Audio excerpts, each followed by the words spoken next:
আৰু সৰল মাননীয় অধ্যক্ষ মহোদয়, আপুনি কল্পনা কৰি চাওক, এনে এখন পৃথিৱী যিখন পৃথিৱীত আপোনাৰ আমাৰ কাৰোৱে অস্তিত্ব নাথাকিব, মানুহৰ অস্তিত্ব নাথাকিব। হয়, এনে এখন পৃথিৱী যিখন পৃথিৱীত মানুহ নাথাকিব, থাকিব কেৱল মানুহৰ ভগা লাও খোলাবোৰ, ভগা কংকালবোৰ, আৰু থাকিব সেই কৃত্ৰিম বুদ্ধিমত্তা চালিত ৰবটবোৰ। তেনেকুৱা এখন পৃথিৱী জানো মানৱ জাতিৰ বাবে আশীৰ্বাদ হ'ব? অধ্যক্ষ মহোদয়, এয়া মই কোৱা কথা নহয়, এই কথা কৈছে নিজেই কৃত্ৰিম বুদ্ধিমত্তা চালিত এটা ৰবট ছফিয়াই এই বুলি কৈছে, মই ইচ্ছা কৰিলে এই পৃথিৱীখনক নৰক সদৃশ কৰি তুলিব পাৰোঁ, মানুহক ধ্বংস কৰি পেলাব পাৰোঁ। অধ্যক্ষ মহোদয়, বৰ্তমান সময়ত মানুহে অন্ধভক্তৰ দৰে কৃত্ৰিম বুদ্ধিমত্তাক বিশ্বাস কৰিছে। মনত উদয় হোৱা প্ৰশ্নবোৰ সমাধান কৰিবলৈ নিজৰ মগজুটো ব্যৱহাৰ কৰাৰ পৰিৱৰ্তে কৃত্ৰিম বুদ্ধিমত্তা তাৰ সমাধান বিচাৰি চাইছে। তাৰ ফলত মানুহৰ মানসিক উৎকৰ্ষ সমাধান হোৱা নাই, তাৰ ফলত মানুহ AI সাইকোপেথিক অৰ্থাৎ কৃত্ৰিম মানসিক বিকাৰগ্ৰস্ত লোকলৈ পৰিণত হৈছে।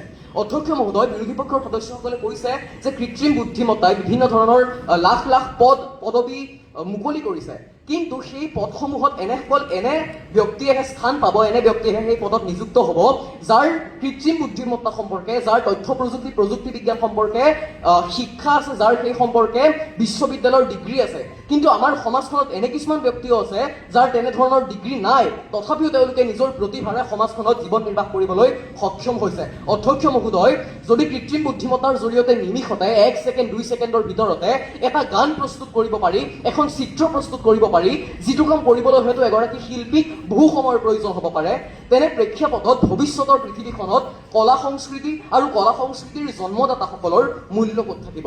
অধ্যক্ষ মহোদয়, এইখন অসমতেই জন্মগ্ৰহণ কৰিছোঁ আৰু অসমৰে চাউল নিমখ খাইছোঁ যদিও ক'বলৈ বাধ্য হৈছোঁ যে এনেকৈয়ে যদি কৃত্ৰিম বুদ্ধিমত্তাৰ প্ৰচলন চলি থাকে, তেন্তে এইখন অসমত শংকৰদেৱৰ দৰে বুদ্ধিমত্তা থকা দ্বিতীয়জন ব্যক্তি, জ্যোতিপ্ৰসাদ আগৰৱালাৰ দৰে চিন্তা শক্তি থকা দ্বিতীয়জন ব্যক্তি, আৰু জুবিন গাৰ্গৰ দৰে সৃষ্টিশীলতা থকা দ্বিতীয়জন ব্যক্তিৰ কেতিয়াও জন্ম নহ'ব। অধ্যক্ষ মহোদয়, বিৰোধী পক্ষৰ সদস্যসকলে কৈছে যে কৃত্ৰিম বুদ্ধিমত্তাই মানুহক আশীৰ্বাদ প্ৰদান কৰিছে, মানুহৰ উন্নয়ন সাধন কৰিছে।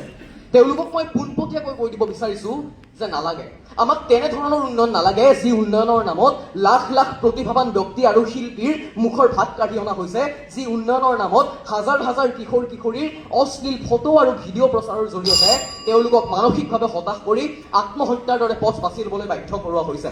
অধ্যক্ষ মহোদয়, বিৰোধী পক্ষৰ সদস্যসকলে এনে এখন ভাৰতবৰ্ষত কৃত্ৰিম বুদ্ধিমত্তাৰ জৰিয়তে উন্নয়ন হ'ব বুলি আকাশত চাং পাতিছে, যিখন ভাৰতবৰ্ষত মুকলিভাৱে কোনো বাধা নথকাকৈয়ে মানুহৰ বাবে মাৰাত্মক মদ চিগাৰেট বিক্ৰী কৰা হয়, মানুহে সেইবোৰ সেৱনো কৰে মুকলিভাৱে।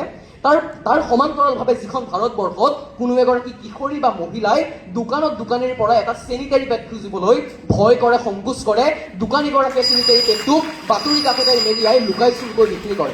অধ্যক্ষ মহোদয়, এইখন ভাৰতবৰ্ষৰ জনসাধাৰণক আশীৰ্বাদ প্ৰদান কৰিবৰ বাবে কোনো ধৰণৰ কৃত্ৰিমতাৰ প্ৰয়োজন নাই, প্ৰয়োজন আছে সকলোকে এটা ভাল মানসিকতাৰ।